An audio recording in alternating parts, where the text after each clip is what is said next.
Hey piano players, Chris here. Here's another flexible arrangement tutorial for you, and this is for the song When I Survey the Wondrous Cross, such a beautiful, timeless, classic hymn.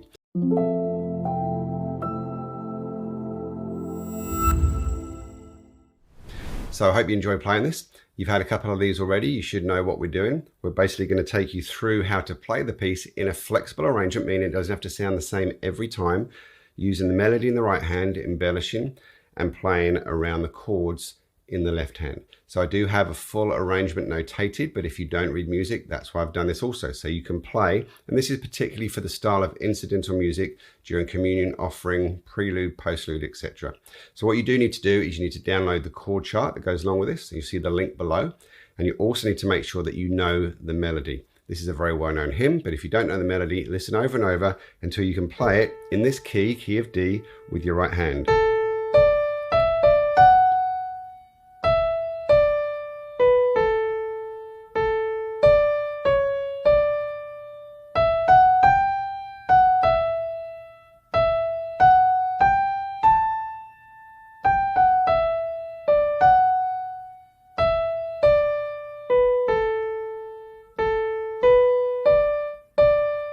And again, we're playing in the key of D, and you can see the first chord there is D, going to a G major 7, G major 7. And what I'm going to do throughout this piece is play particularly chords where there's 4 notes across 2 hands. So rather than playing that first inversion, I'm going to take, the G and the D, F sharp, and the B up here, play it across 2 hands.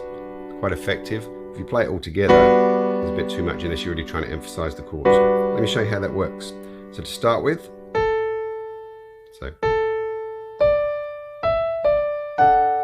just the D and the A is fine for the left hand. You don't need to do the whole chord.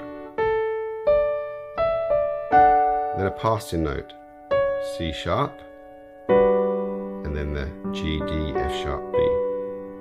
Sounds nice.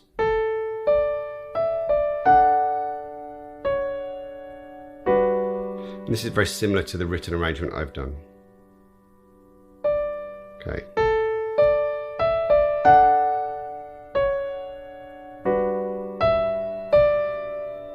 And then we play the D2.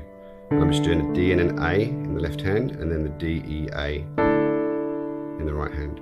This resolves to the D chord, but you don't have to play all the notes again to resolve. You can just simply do the F sharp, or just the F sharp and the left hand. So from the beginning.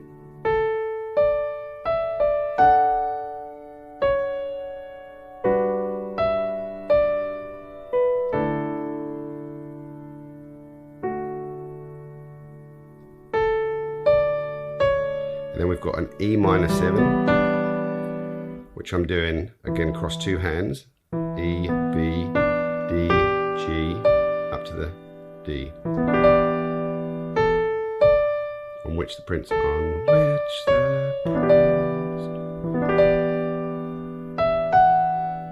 what I'm doing here is this passing chord, a D over F sharp to the G. See that? I'm just playing D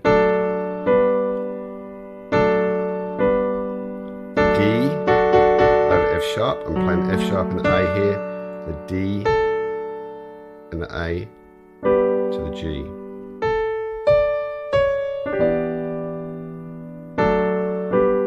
And again, you can play these chords in an even simpler version. You don't have to play the E minor 7 or the G major 7. You can just go, just play the E minor 7 like that, or put it in the right hand and just play E in the left hand. So many different options from the top.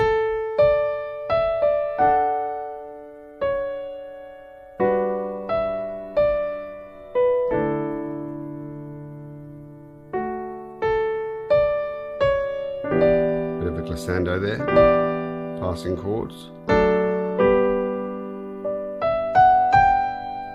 And then here we've got an A7,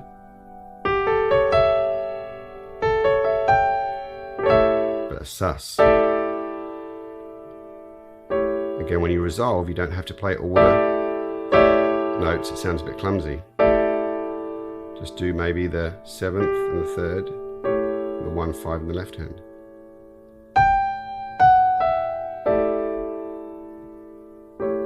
Okay, let's go from the top.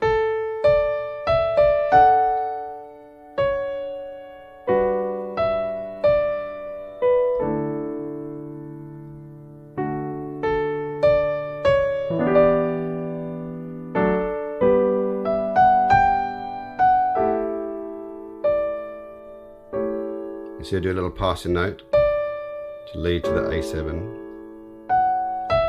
The next part, my richest gain. And here is a D over F sharp. What I like to do here is an octave of F sharp, D, F sharp, and then A, D, A. So it's across 2 octaves. We'll be playing an octave apart in both hands.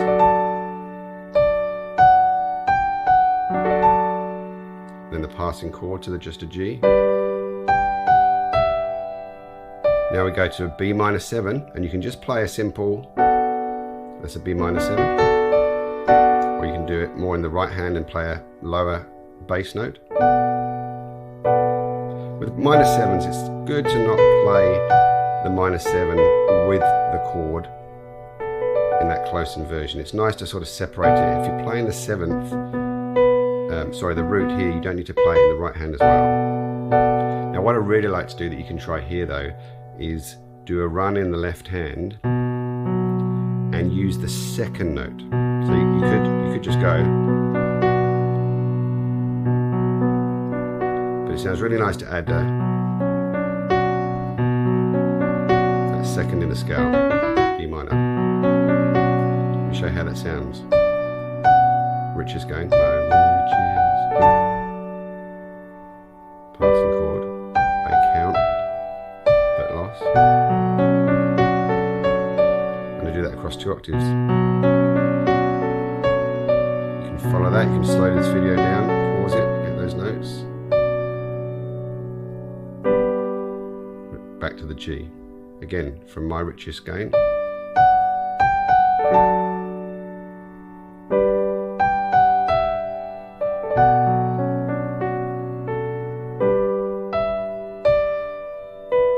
And D over F sharp, doing an octave bass, E minor 7,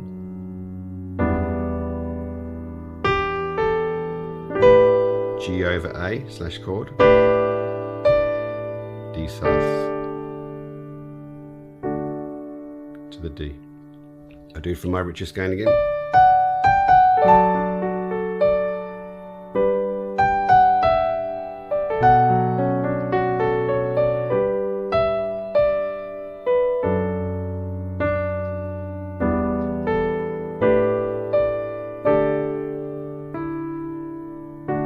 I want to emphasize that if you only play in a basic way, you can break it right down.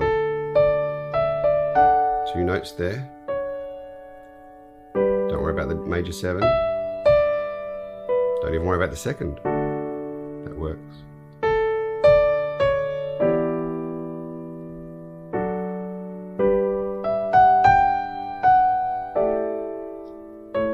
So you should be able, if you know the melodies, to be able to play through. Now I'll go on from here if you want to do a few more advanced things. That's the way I might start the piece, real broken down and quiet.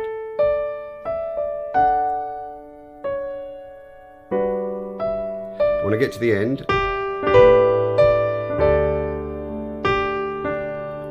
if you want to sort of build it up from there, you can do more of a arpeggio left hand, a run in the left hand, across the chords. See what I've done there is playing the major 7th of the D, C sharp. I could just go across the D. If that's easier for you, just do that. The G, D2. So if you can see what I'm doing here, basically playing in the left hand, arpeggios up, runs up, G, or if you want to do the G minor, major 7. And then the D2, or any variation around that. I don't play it the same every time, that's the whole point. So watch what I'm doing here. And also, just to show you that I'm now adding some extra notes in the melody in the right hand.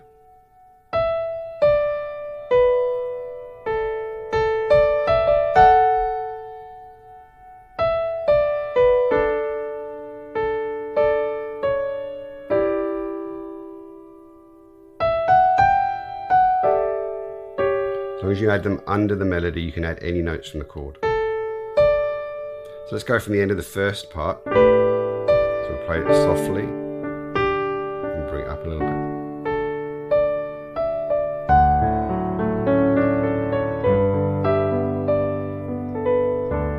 Grace note.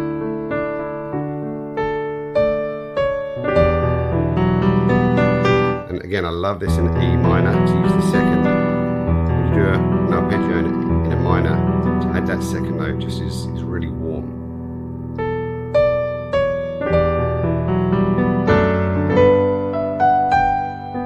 Grace note. Then you can add these six. I think the six. I'm going to stop and count.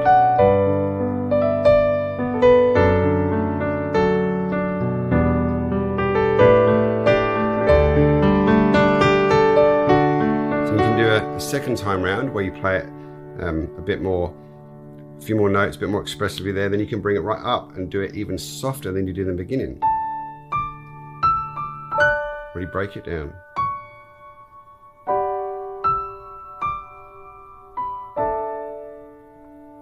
Pause.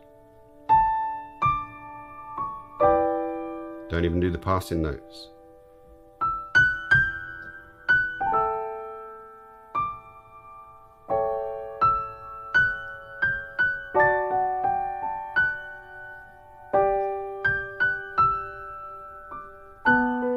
Can't resist that run.